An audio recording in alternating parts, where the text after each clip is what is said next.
শিলচৰৰ পৰা আহিছে আপুনি কি ক'ব আজি আজি যেটো অনুষ্ঠানত আমি অংশগ্ৰহণ কৰি নিজকে আনন্দ উপভোগ কৰি আছো আৰু আমি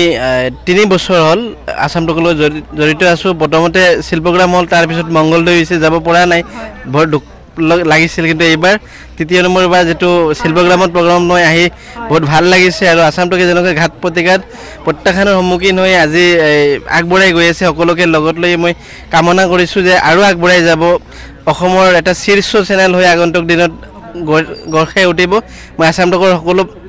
কৰ্মকৰ্তা সকলো সদস্যবৃন্দক মই আগন্তুক দিনৰ কাৰণে শুভেচ্ছা জ্ঞাপন কৰিছো আৰু তেওঁলোকৰ দীৰ্ঘায়ু আৰু সুস্বাস্থ্য কামনা কৰিছো আপুনি যেটো শিলচৰৰ পৰা আহিলে কেতিয়া আহিলে শিলচৰৰ পৰা আজি ৰাতিপুৱা আহিলো আহি ৰেষ্ট কৰিব পৰা নাই একদম প্ৰগ্ৰামত যোগদান কৰিলো মোৰ ভালে লাগিছে যে প্ৰগ্ৰাম ইমান ধুনীয়াকৈ হৈছে আৰু এতিয়া আমাৰ অতিথি বৰ্গ আহি আছে আমাৰ শিলচৰৰ পৰা বৰাক উপত্যকাৰ পৰা 3জন অতিথি আহিব মই তেখেতক ৰিসিভ কৰাৰ কাৰণে অলপ এটেনশন লৈছো আৰু দুনিয়া আয়োজন কৰিছে আজি মই কৰ্মকৰ্তাবৃন্দক বাৰু কৰ্তৃপক্ষবৃন্দক মই ধন্যবাদ জনাইছো যে ইমান কম সময়ৰ ভিতৰত দুনিয়াকে আয়োজন কৰিছে আগন্তুক দিন যাতে আৰু সুন্দৰকৈ আয়োজন কৰিব পাৰে এইটো মই আশা ৰাখিছো